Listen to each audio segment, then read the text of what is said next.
I knew that I had a story to tell because so many people have gone through some of the things that I had gone through in my life, especially incest within the family, rape. I also knew that there were mothers that had lost children, didn't know how to heal from it. There were women whose self-esteem was down in the barrel, bottom of the barrel, didn't know how to come up, rise up above it again. So I felt it was my time to write the book. There are reasons why people behave and or react as they do in certain situations. And Dr. Craig has seen a lot of the valleys in life.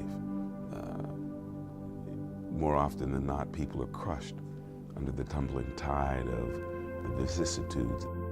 It's a story that has universal appeal because it deals with very much a underside of the human condition that we don't talk about much, and it transcends ethnicity, race, politics, economic conditions, all that, and it deals with what makes us human. It is a topic that goes unnoticed, that society kind of ignores, that try to push under the rug. So trying to bring it into light in script form was more dramatic for me, because there would have to be some scenes where I would have to write what's about to go down, and like some scenes where it's just very graphic. And so it's like, okay, but I had to incorporate that into the script in order for you to get the gist of what's going on. Quite frankly, I think that should this book be turned into a movie, it will be a very powerful movie, for it contains, I think, all of the dramatic formula of a very good melodrama. I basically wrote the book for myself, to heal.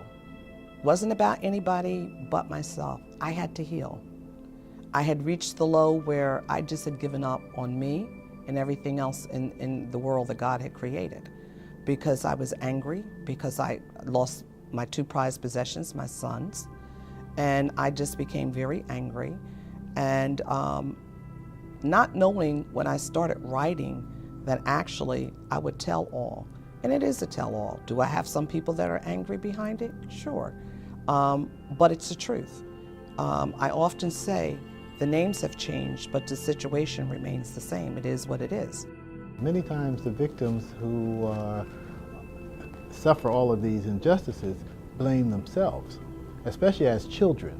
And so what the book says is, no, you are not the one who caused any of this. You have no guilt for any of this, and that you can survive all of this and move on. Dr. Craig has inspired me, actually. Just knowing when I found out the book was about her, it just shocked me in a way where she was so courageous enough to make a book about what was going on in her life. And I think the book is kind of a gateway into where other women and also men can read the book and kind of get a feel that, hey, I went through the same thing, and this is kind of reflecting my life. Just knowing her, it just made my level of respect for her go up so high, to knowing that what she's endured has not made her fall, but she continues to rises, and she continues to go forth in life after everything she's been through. I feel very strongly that when we talk about the things that take place in or behind the door, people, in a way or in a sense, feel as though their toes have been stepped on. And sometimes I think it's very healthy to expose that which is behind the veil. As I began to write each chapter, things began to surface that I thought I had forgiven people for 50 years ago. And when I began to write, I found out that I was angry, very upset, wanted to go and kill him, in fact.